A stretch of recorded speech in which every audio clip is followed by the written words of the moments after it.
Welcome back to another game, another match of the Trash Bowl. This is the big one, guys. This is what was my early or initiate pick for the match of the first round. You gotta have seen this match. We got z00ii versus Sparrowhawk. And if you don't know this guy, you've seen it right there. Sparrowhawk, casual 43 legend. This dude is for real. And by the way, z00ii is no slouch. This is going to be a really good game. This is going to be a fantastic game.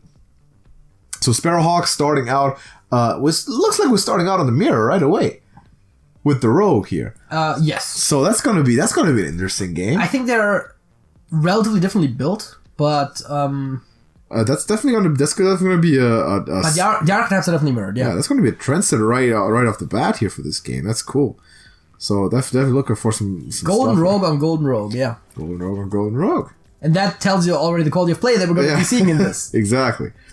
Because as opposed to some of us, you gotta want it for real. People in our tournament have golden heroes. They're gonna be for real. And this is gonna be a hell of a battle for sure. Oh, that was the nuts, man. Yeah, dude. It's not bad. Starting good. Starting really well. I'm not going to say it's the best thing you could have gotten. Yeah. But it's really strong. But to play on turn 2? It's getting there, yeah. It's looking very, very good. He's starting off strong here. Definitely looking forward to this. Sparrowhawk just drew his Feral Cat. Yeah. So it's noteworthy to say that Sparrowhawk's Warrior is banned for this, as well as z00ii's Paladin.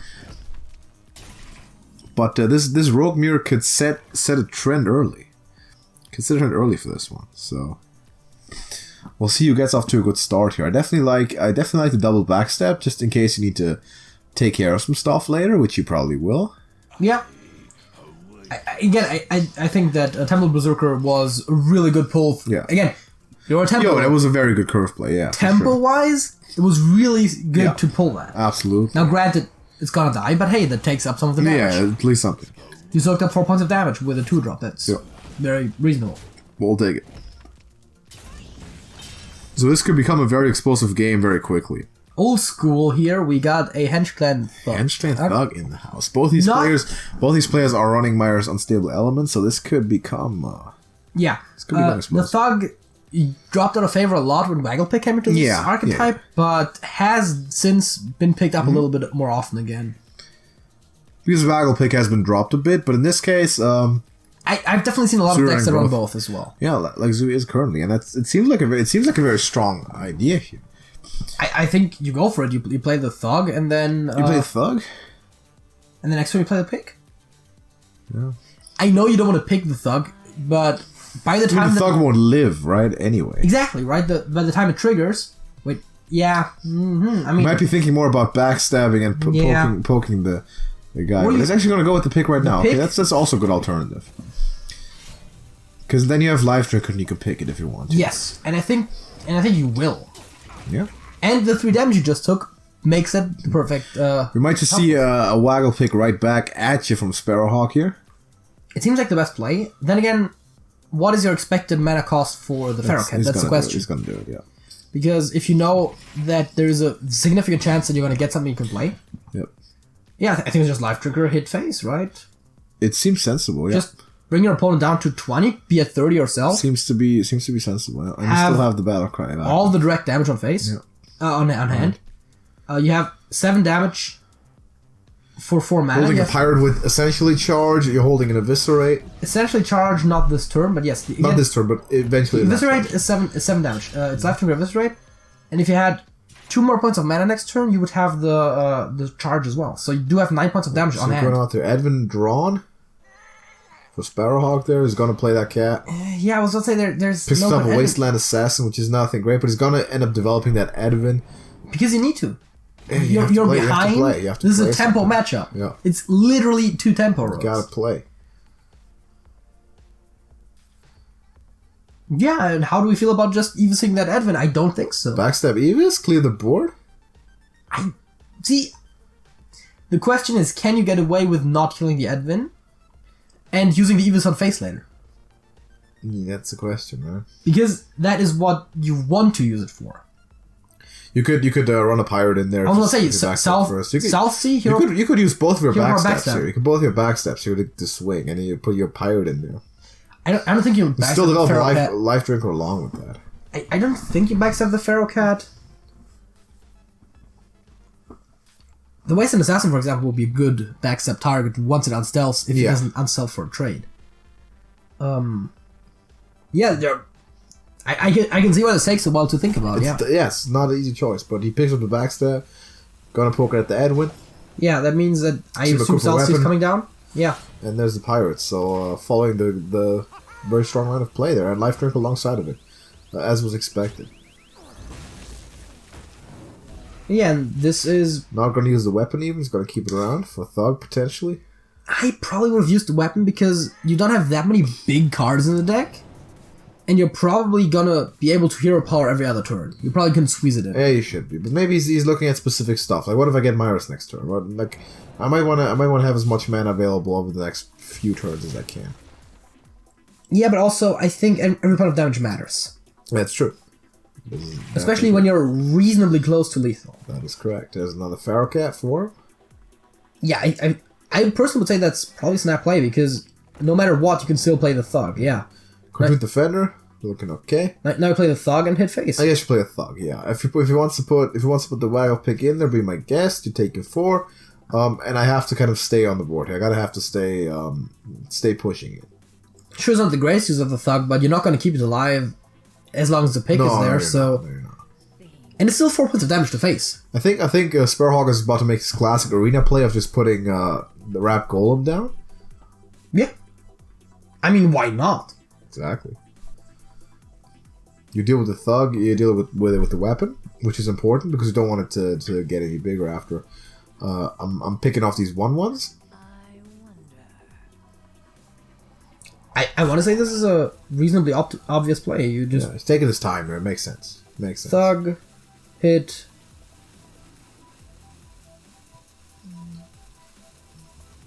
What is going on here? All right, he's just passing. He's thinking. He's thinking about some stuff. All right. I want to say that's too passive. Yes, you don't want to lose your Thug, but I don't think there's a better way here. I think you're probably just losing at this point because, again, you're a tempo deck. You have to keep the pressure going, and that's not what you're doing right now. I think he was looking at trying to kind of bait Sparrowhawk to overcommit here, which is tough to do against a very experienced player. But it seems like it because he's stacking answers. z00ii is stacking answers on his hand. He's got Zap, Eviscerate, Backstab. Those are answering. Those are reactionary cards. And so he kind of plays to the strength of his hand currently. The Rap Golem is a pretty big dude that you have to kind of... I mean, sapping that is a very good tempo play just in general. I think that might be a play. I think that might be... You can Deadly Poison to kill the Pirate if you want to. You could even... If you really want to, you could Deadly Poison and Cartoon Defender. Mm-hmm. I don't know if that is worth it. I don't like that as much. Because you're putting all your eggs in one basket somehow. Because you get sapped then, and then it's not so good for you. And then you've lost a full turn, essentially. Yeah. So I think you maybe want to sap the Golem after all. Yeah, I think so. Again, forcing your opponent to once again spend an entire turn on that Golem. Yeah. Basically. Gonna potentially a Thug down. Makes sense. Yeah, but I don't see why it's better now than it would have been last turn. That's the thing. And again, you're a tempo deck. It seems more efficient to have done it last turn. Although, you don't want to Evis randomly, so it ended up working out mana-wise, but I'm just saying, there's just a chance that it would not have.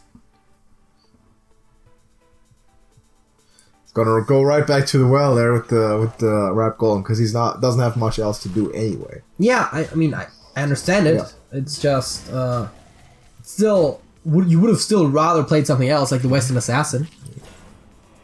There's an SI7? No good way to trigger it right now. Not right now. See, if you had a small card, you could SI7 Evis the Rap Golem, at least get done with it once. But... dude. Fan of Knives would be something after that. Fan of Knives would be really good. There's a lot of 1 health minions right now, and there's a Reborn. Yeah. It looks like you really want that Fan of Knives. Because Fan of Knives, Evis... SI7 would have killed the entire board. Mm-hmm. Seems like a good play there, yeah. But Sparrowhawk also now setting it up for his own Life Drinker into picking it back to his hand. It's going to heal him for 6, and that's going to be pretty huge. You can do that next turn. Yeah. And that's the thing. In this matchup, you have 2 strategies. Kill your opponent and stay alive. I mean, it's kind of the basics of Hearthstone, you would think, but if you're playing a really aggressive deck, you're just killing your opponent. Yeah. So you're seeing Zui play very, very slowly here. He's definitely calculating stuff. He knows what he's going up against, and he's calculating all the lines. He's seen this matchup more times than anyone cares to admit, obviously, with it being a popular deck. And he wants to make sure he's confident in the decision that he makes. So just puts down the card to Defender, and stalls out for a second because he's kind of running out of steam a little bit. And now he's getting its sap, which will cause him to take some damage. He's going to get a Stealther down on the board, is Sparrowhawk here. And this is going to be tough to eventually deal with. Yeah, because now you're being overrun. Yeah, now you're also taking significant amounts. And do you swing the pick in the face? I don't think you do. You can do it any time. The second Eviscerate drawn. 1, 2, 6, 7, 8. Yeah. But there's a second 15. Sap even. This looks all sorts of winning now for Sparrowhawk. You have the second sap. Sparrowhawk is lethal. Yeah, you have the second sap. If you place a Defender, it's all good. If somebody were to get out of it, you have Myros, and you also have Life Trigger for direct damage. At this point, you play the card Defender again because you have to. This game's over. Because it's lethal on board. Yeah. And then I guess you SS7 something because you can. Yeah, this game's over. But of course, it's over either way. No outs there. Didn't really draw the firepower he needed there in the last couple. And that's turns. The problem, right? You start strong, and all of a sudden you're out of cards. Out of usable cards. It happens. And I want to say smartly played by Sparrowhawk, though. Yeah. Very, very intelligent in his waggle pick use, too. So that's going to go down as a win for the High Legend. Yeah, he's gonna end up playing that. He's gonna see the sap coming down on it, and that's gonna be GG's, and Sparrow's gonna go up 1-0.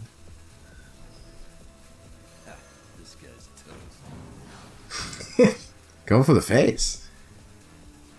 Someone knows where the place is. Yeah, he's seeing the double Evis outs. I think he's thinking, but no, that sap is an easy play, and that is a GG's. That's GG's to Sparrowhawk. Go on 1-0 in the very important Rogue Mirror. Yeah. There it is. And Zui's going to be faced with the challenge. Now, do you go back to what you just did? You know, Sparrowhawk can't play Warrior, obviously, but do you go back to what you've been doing, or do you actually switch it up? Well, we'll see. I always like to say that at the end of the day it doesn't matter because you have to win with all decks. You have to win with all of them. But you want to kind of anticipate matchups a little bit. Yeah, also, you want to optimally go in this winning because that also helps with your mindset. It helps with your opponent's mindset.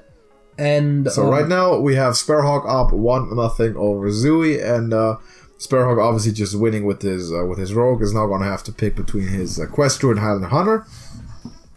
Both pretty powerful decks that bring a lot of steam. So we're seeing the Hunter here. We're seeing the Hunter. We're seeing the Shaman now from Zui. So he kind of he went away from that Rogue now. Quest Shaman, not the best draw right now, but we do still have the mulligan. Yeah, well, you keep Flesh Shaper, but nothing else here. Well, you keep Quest and Flesh Shaper. Yeah, that's kind of the play. Here's a question, right? If you're the Hunter, do you keep Bran? Do you keep Bran? I'm not sure. Because I don't for sure. Think so. There is a potential that you're gonna have some struggles on the board early. So I don't think you necessarily do. But let's see how Sparrow decides. No, it doesn't. I probably wouldn't have either. Plays up a Zephyrus, which can be crucial at some point. I love having Zephyrus on starting hand because you always have them. Whenever you're in a bad situation, you can have Zephyrus get out of it. Whenever you're in a near lethal situation, you got Zephyrus to help you out. Yeah. Because that's so great about Zephyrus. He's a defensive card when you need him to be. He's an offensive card when you want him to be. Absolutely.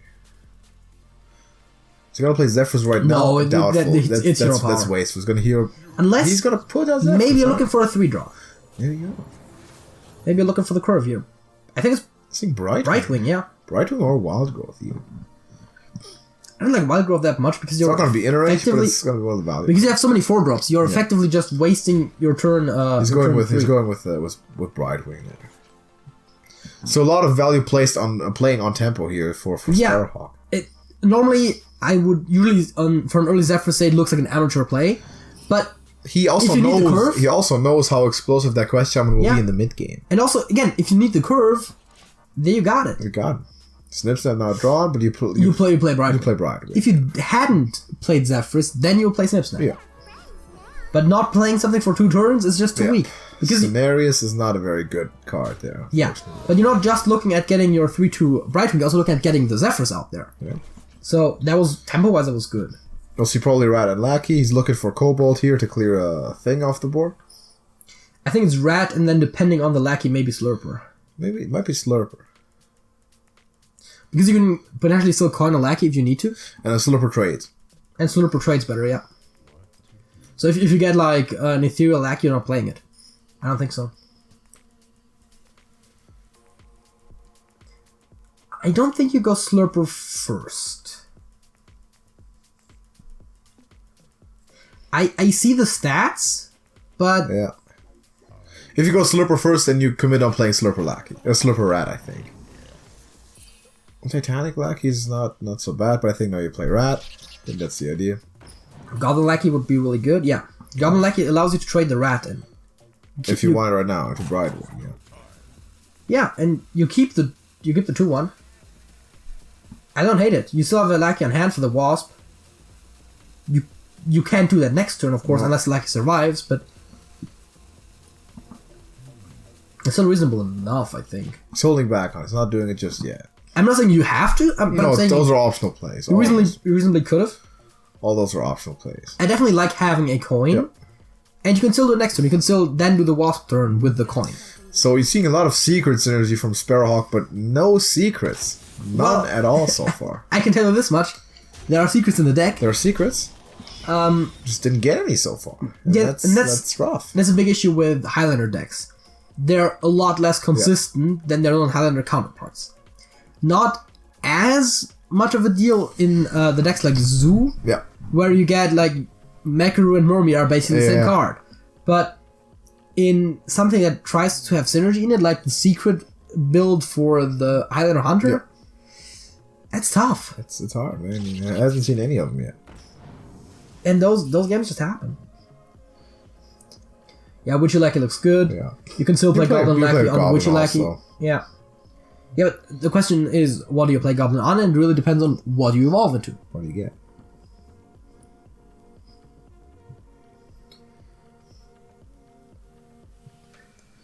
I think you evolve the Rat. Alright, you don't have the mana to do both. You could coin. Yeah, but you also might want to keep the coin. I want to. You never know when you have to reach for something. That's true. Also, the big thing. Ooh, that's really good. Also, you might just want to keep the coin for Shuttle Walk. You might, so you can get him twice. Yep. When you expect your walk to win by itself, but sometimes why not? Maybe you just, especially if you have to play him early. You're literally counting life drinkers. Just how much damage can I do? You might want to walk the walk twice. Yeah, why not? And Sparrowhawk not switching to face mode. He's going aggressive here. He's going to take one trade, but that Brightwing went to the noggin. I mean, that makes sense. You're looking at the Nephroset Thrasher is going to deal more damage to your opponent. Yeah. And you yourself have some damage on hand. You have the Life Drinker. I think you got to run into the Leok though, right? Yeah, that's what I'm saying, right? And you're taking 3 more damage. Yeah. Have to do it. And yeah, put Taunt on it. That's a good idea, of course. And then you get your Wasp down to kill some. Yeah, well, Wasp, I guess, kills the... I guess it doesn't really matter what it kills. It doesn't matter because you play like Goblin Lackey on the Titanic one. Yeah. You just completely clear.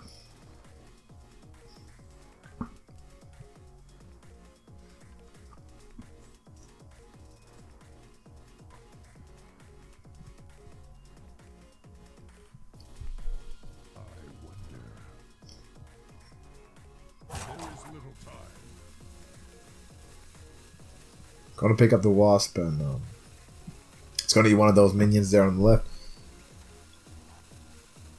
Sort of taking the board back. You're seeing Siamat in hand for Sparrowhawk. Okay. Not in reach just yet, but okay, he goes for this. That's also an interesting line. Yeah, I guess you hit face. Oh no, you don't hit at all. You don't hit at all because you want to preserve those 3 health. It's taunt. It's taunt. Go through it. Yeah, I mean, it does make sense to try to not take the 3 damage. I would personally look at the 3 damage as not being critical enough that you'd have to avoid it. Interesting play. Goes tall on the snip snaps. Snip snap there.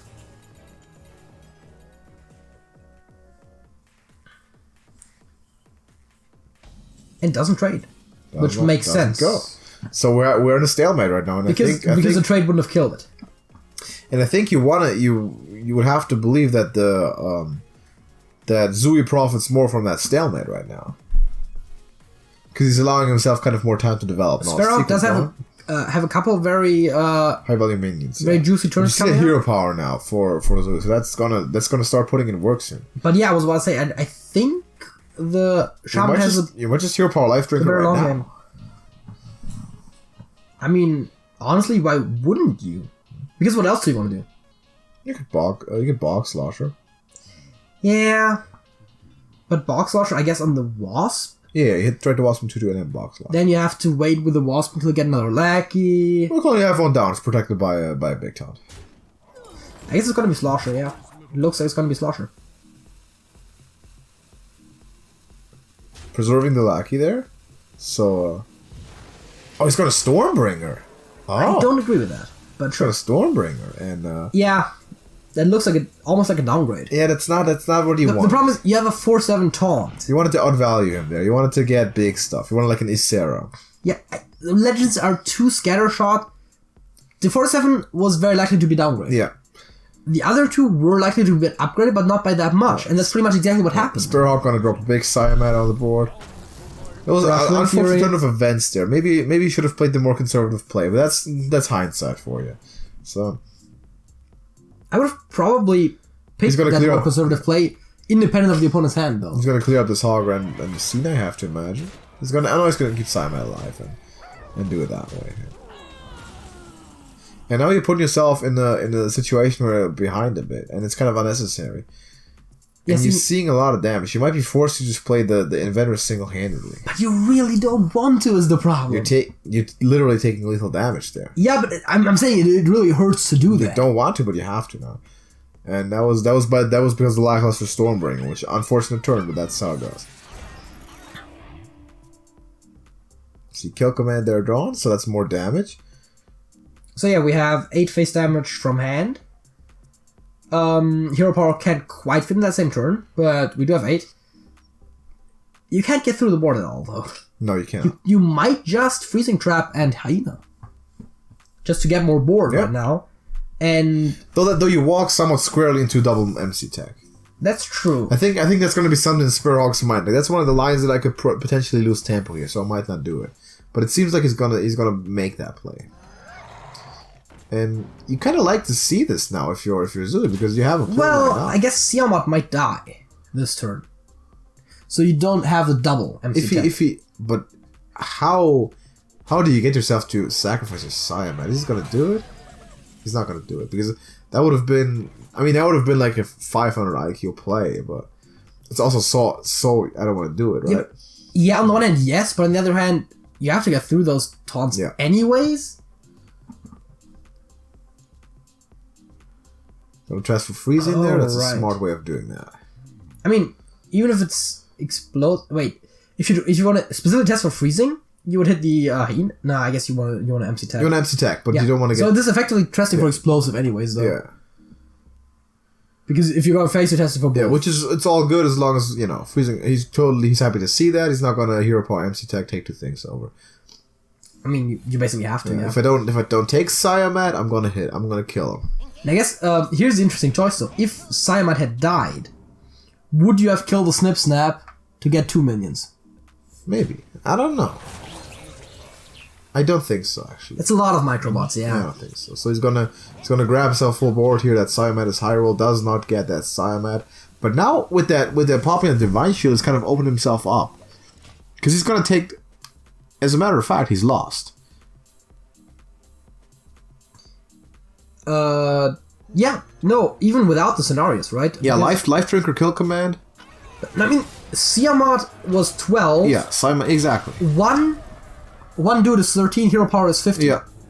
So many ways Zooey to win there, yeah. saw- You open yourself up there with popping that Snip Snap. You might have gotten too cute popping that Snip Snap. You wanted to kill that Siamad instead, so... Yeah, but what I'm saying is that if you had actually calculated, without hand, it was lethal. Yeah. Meaning that as Zooey, you could know that. Azra was asking, where did he get that from? I missed it. the scenarios, you mean, right? Yeah, that... that guy was Brightwing. Yeah. And Brightwing But where did he get that Yeah. from? See how Zephyr's running the game like third hand, basically? Insane. Absolutely No, but again, crazy. the 3-2s on turn 2 and 3, I think, Yep. were also relatively important. That's true. So 2-0 for Sparrowhawk right now, and it's getting tight here because you have to win. And if you're I've said this, I feel like I say this every time, but Say it again. if your opponent has 2 wins, you know what they're playing next. Yep. That is also somewhat significant. You know it's Druid, you bring out the Priest, and you, I guess, hope that the Priest is the deck to smack the Druid with. Is the Priest the deck to smack the Druid with? I don't think. You don't have a great deck, first of all, to smack the Druid with, Yeah, but that's the true. Priest is definitely a try. And that way we also have seen the full rotation here from Zooey, because he has consequently gotten off of the deck that lost him a game. But he's fighting from behind now. He's going to have to beat this Druid with everything he has. And I'm just going to say this right now. I don't believe it's going to happen. I don't believe it's going to happen with that Rogue. The problem is, right, that's the problem. Once you're down to nothing, you have to win with every deck against that one deck. You get 3 tries with a deck that God damn it, Quest Druid is good. is consistent, yeah. He's gonna get that coin, gonna play that coin to get that quest done quickly. Every one of these filthy Quest Druids does that. Do it. They all do it. Now, that being said, the hand for Zooey is looking very good. Not gonna decide to not even play the Light Warden at all. With the Expedition coming up. I think you take a Lodi. I think you say I'm gonna get it done so fast. I'm gonna take a Lodi. Yep. And there's Blade Master. I think Blade Master has to go down. Yeah, Blade Master for sure. Because you have to be fast here. I like this play from Zooey, by the way, keeping Light Warden in his hand on turn 1. Definitely, you don't have anything to heal. Not snapping it down. Yeah, it's very interesting. I would also instantly suggest killing that Merchant. Yes. Which is Yeah, awkward because you really want to be dealing damage. Uh-huh. But sometimes you just can't. Forward shield to face. Yeah, the forward shield obviously goes to the Blade Master. Then I think you just play the other Blade Master at this point. The arms can come down later. They can, yeah. We're also looking at if you draw a Circle of Healing, you all of a sudden have a good Light Warden. And that's 3 different threats. Besides, the damage is more valuable Smack. than the cards. Smack them. See, the thing is, intuitively, I wouldn't have said yes to that, but it totally makes sense. Oh yeah, you've gotten off to fast development as the priest here. You try to close this game out. You want to say I'm winning this before anything happens, and kind of forcing Sparrowhawk here to play the Lodi without the quest being done. I mean, the Rush Lodi does kill the Blade Master, plays the Poison one. Poison Stealth Lodi. Let's see if that ends up being a great play or a very bad play. And knowing Sparrowhawk, I'm gonna just say it's gonna be good. And That's Wild Pyro. Now you have to be thinking about Pyro plays. Now you're thinking I'm gonna silence the. I think Zooey wants the extra arms on the Light Warden. Maybe that would be the only reason to play the Light Warden, but you can't fit it all in one turn anyways.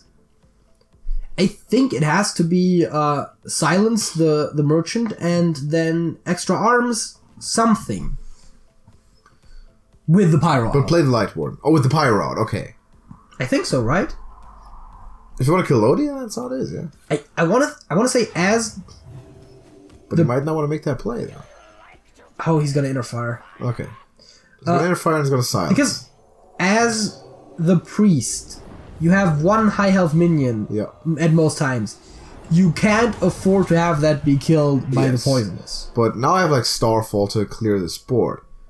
Or you have Swipe to clear the board. Either way. So Sparrowhawk now has a bunch of choices. His health is down, but he has a bunch of choices to deal with this. Honestly, I would probably prefer swipe in this case. But okay, How the double nibble sets. sets. It allows the big taunts. Because in the vacuum, I would still prefer swipe, of course, because it's more mana efficient. Exactly. But in this case, you get all these guys. And also, the damage is just significantly lower for swipe, so. And you need your Amet fast if you're Zui. I mean, you need it now. I was going to say, from the priest perspective, this already looks really lost. It looks not good at all. You need your Amet. Looking lost and being lost is not the same thing. You need your Psychopomps, you need your Amet right now. And as I always say, you don't concede these kinds of games. Correct. But find a win here. Tough situation.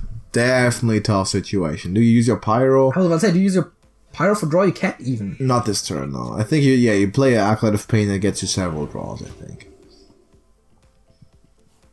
Also gets you more arms.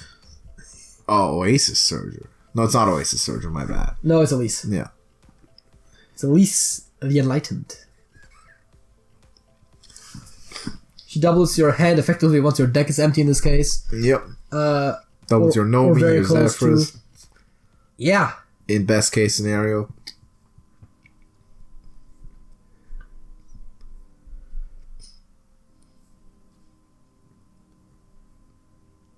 Yeah, how do you best deal with this? As the priest or as a Sparrowhawk right now? As a druid, yeah. I mean, you can kill the Acolyte in one swift shot. It's not possible. You obviously would want to. Yeah, he's gonna give him two. Two procs. You could have. I guess you could have gone with the expedition and hope for Starfall, but that seems like a stretch. Yeah. And even then, he gets two triggers. Because the second Starfall animation plays before. Yeah, see that? He gets 3 triggers. Yeah. He gets 3 because the Wrath hits him twice. You don't generally want that, but also you're winning. You look very winning, yeah. And you have. Oh, I was going to say you have Zephyrs, which can always get you lethal, but it's not activated yet. We're not actually playing Highlander right now. That's later. But you do have Swipe. Yeah. You have a Swipe there. You gotta pop out some damage if this board goes unchallenged. And again, how do you challenge the board? No Ahmed in sight. This looks really bad right now. That's sort of the two sides of the coin when it comes to this priest. You know, it can be an explosive. You can light people up with that priest, but if you don't get the cards, you don't get the cards. There's a lot of matchups where I say this: the priest has to go fast. If they can't, they're basically lost, and this is one of those. That's usually not even the case because you'll come back. You can come back at almost any given time with Ahmet Psychopomp, but that time might be over soon because he's going for he's setting up a double swipe next turn and he's calculated that. Yeah, I was about to say, look at that, right? You're playing Elise for the tempo. I mean, you never want to be in a situation where your opponent plays Elise for tempo. I mean, excuse me. Crazy. Yeah. Looking for the win. He's looking for a dub right now, and you just drew silence. Yeah, I mean, the silence isn't even a bad draw normally, but just in this case, it doesn't do anything except for one trigger on the Pyro.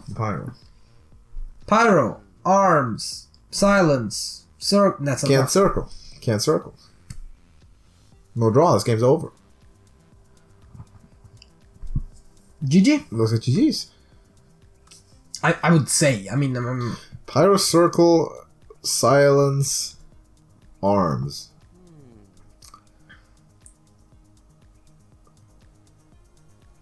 Divine Spirit. No more spells.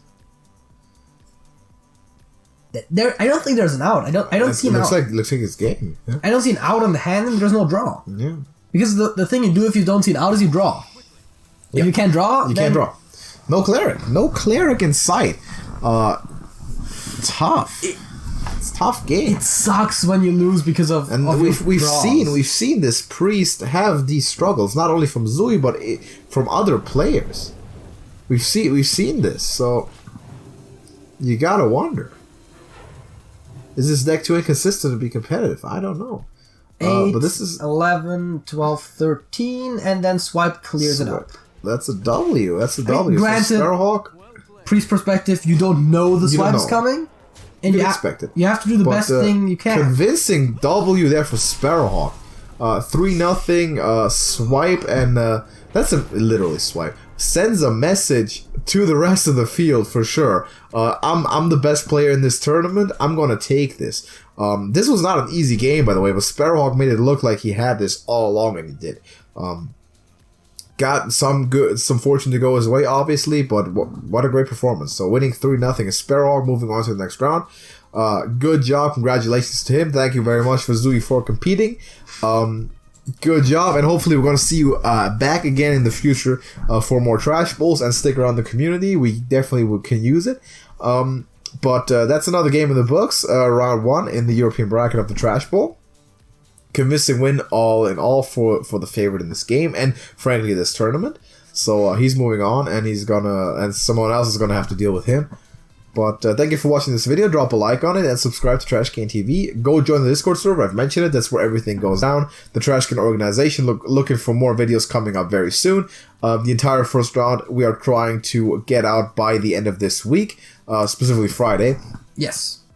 So look for that in the future coming up soon. And until then, JJ. That's it. That's it.